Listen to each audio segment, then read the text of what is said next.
Putin challenges Biden to debate after the president calls him a killer. Russian President Vladimir Putin has reacted to President Joe Biden calling him a killer by challenging Biden to take part in a conversation with him broadcast live online. Putin told a Russian state television reporter, "I've just thought of this now. I want to propose to President Biden to continue our discussion, but on the condition that we do it basically live, as it's called, without any delays and directly in an open, direct discussion. It seems to me that would be interesting for the people of Russia and for the people of United States." Biden said he thought Putin was a killer. Russia recalled its ambassador to the United States in response to the remark. After issuing his invitation, Putin said he didn't want to delay.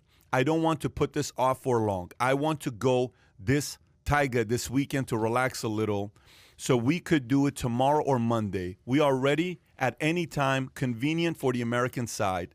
The Russian leader also said he wished Biden good health. "I would say to him, be well. I wish him good health.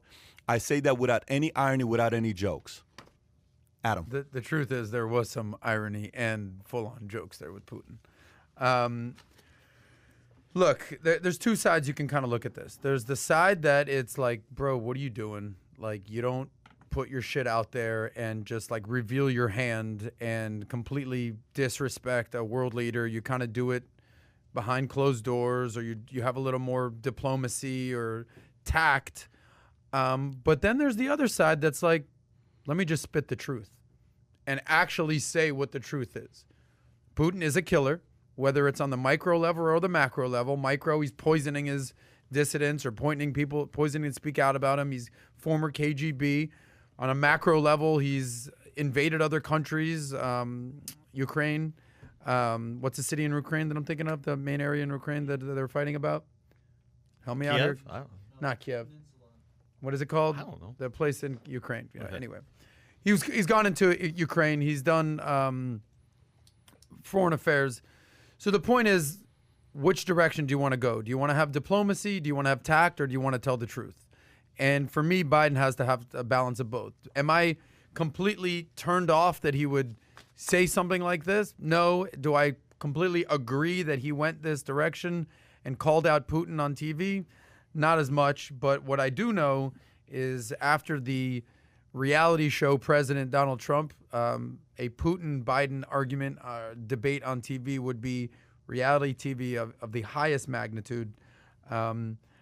So we'll see where this goes here, but I'm not sold on either direction of what Biden went here. You know, I think the comment calling Putin a killer just shows how naive Biden is when it comes to foreign affairs. I mean, there was just nothing to gain with a comment like that, especially someone like Putin who would eat his lunch just on every conceivable level. You know, the way he's manipulating him now with the comeback. You don't want to challenge a guy like that, because what if he is a killer? What if he is that crazy? I mean, these guys can do hacks at the drop of a hand. He could probably shut down our electrical grid if he wanted to. I think a little bit more tact in dealing with Putin would make a little bit more sense. You know, you talk about Trump being the loose cannon, but he didn't really have any outburst like this. You know, most of it was, now, some people didn't agree with how he dealt with North Korea and got a little bit too cozy with him, but I don't know. Was he trying to be funny? Was he trying to be light? Was he trying to be tough? I just didn't think there was anything to gain by what Biden did, and I think it's completely backfired on him. Well, here's the thing. Once you become a president, you have to understand one thing, is John Gotti. You know who John Gotti is, right? Okay. When I interviewed Sammy the Bull Gravano, I asked him about John Gotti. I said, John, another guy I interviewed, A-Light, said the fact that John Gotti never killed anybody. Okay, he would always other people kill people for him. And Sammy stops me and interrupts, like as if, and Sammy was like, they're not in the best place with John Gotti, but Sammy interrupts and just kind of says, let me tell you something. You cross John Gotti, he was capable. He says, you know, he was capable of doing anything. I don't know if I've ever seen him kill anybody or not. The story about the dentist, I don't know. But you don't want to cross John because he was capable, right? Would you consider John Gotti a killer? Yes. What if he never killed anybody, but he told other people to kill people? Is he considered a killer? I think so, absolutely. So if you tell somebody else to kill somebody to defend your territory, would you be considered a killer? I think so, yes. Then every president is a killer. Okay? So if that's the qualification you just made, you just send troops to Syria, you're officially a qualified killer. Okay, if that's your interpretation, okay, on where you went with this. That Trump would be like, what do you think, America's so innocent? That famous line What that I'm he trying to used? say to you is once you become a president, you have to know you're in the gray area for 4 years. You're the minimum. commander-in-chief. You're not the just the commander-in-chief. president. So if you can't sit there and be like, oh my gosh, he's such a this, look, you can't, you're not an angel when you become a president. You can't be. Nobody is. Not a single one of our presidents ever has been an angel. Some have more higher morals and values, some less, but the reality is you have to be willing to call the shots. Now, was Putin one before he became? Possibly. And that's the reputation with Beyond KGB. possibly, KGB. 90%. When I'm saying possibly, I don't know. I've just read the articles and it says that he was. Okay.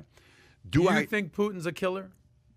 I think, I've told you this when Trump was president. I think Putin's the most brilliant strategist, president, powerful person in the world today. It's not the U.S. commander-in-chief, just so you know this. I put Putin at number one. Putin is a genius strategist is what he is. Not more than she right now, would he be? No, she has more power. Putin is a better strategist. Putin, to me, is a street trained. This is the right guy you want. Here's the analogy for Putin. Yeah. By the way, Crimea was the city in Ukraine. Putin's, if you're playing a poker game and we all have a hand, Putin's playing with like a pair of sixes, like an offsuit 3, maybe like a jack, and like a 10. Like there's no hand. Yeah. But he makes you think he's dealing with like pocket jacks and pocket queens or something like that. You know what country has the most nuclear weapons right now? America. Okay. Can you pull up nuclear bombs real quick? Leaders, is it Russia? Can you just pull it up to see what the leaders' bulletin says? I like data. That's what I like. I like numbers and data. Countries with most there you go. Click on that. Nuclear. Click on that.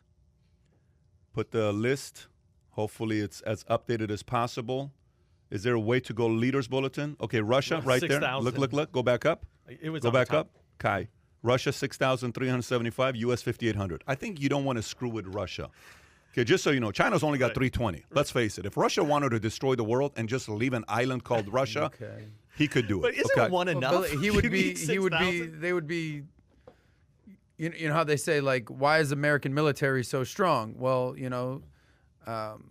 a strong military prevents wars. prevents war. Yeah, Exactly. sure. Like a strong But defense prevents. let me go back to what Biden said in this interview. Okay, he's talking to Stephanopoulos. Okay, they're going back and forth. They're talking about a bunch of different things, but he says he will pay a price. Okay, we had a long talk. Biden says he and I.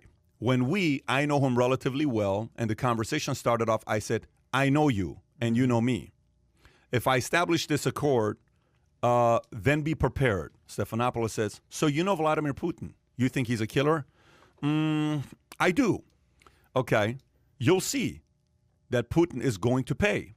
Okay, this is what Biden says. He continues, walk and chew gum at the same time for places where it's our own mutual interest to work together. Okay?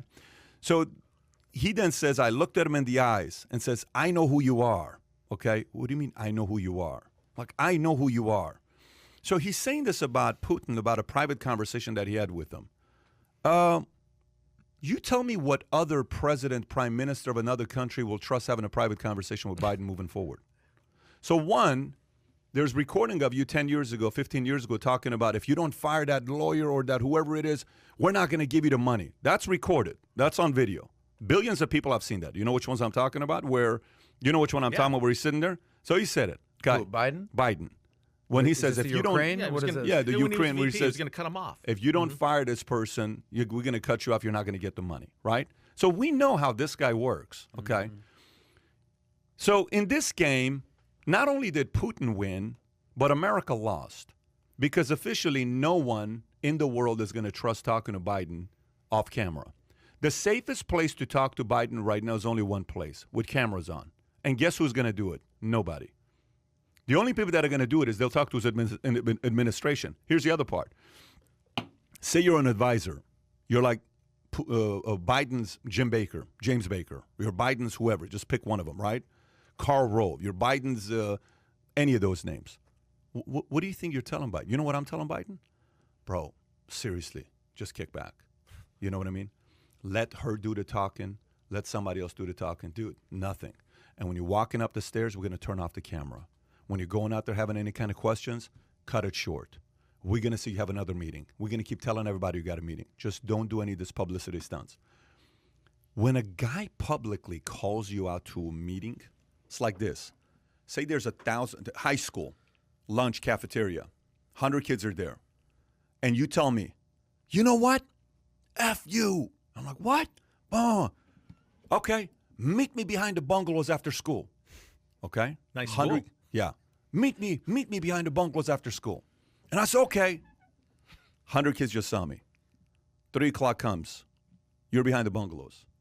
I'm going home. Who am I the next day in school? Soft. Coward. No, I'm a coward. Yeah.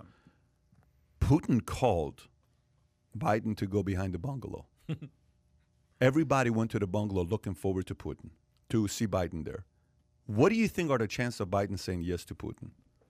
Honestly, 0, 1 in what? 1 in 1,000? 1 in 1,000,000? 1 in 1,000,000,000? Is it more? Are you saying that just because Putin called him out, he should do it? Oh, I don't think if you don't do it, you got, first of all, when in the history of diplomacy have you seen another person saying, I want to have a live conversation with you with the world watching? When has that ever happened? Never. When has that ever happened? So one, a person has the audacity to say that because they know you're going to say what? No. Yeah, I'm not They coming know up. you're going to say no. They know you're going to say no. Of course they're going to say no. So now you turn it down. And it's not like it's a podcaster saying, hey, Biden, I want you to come for a feud. Nobody gives a shit. It's not like it's a congressman. It's not like it's a mayor of UK. It's not like it's a senator. No. It's the currently most powerful man in the world just called you out to a duel.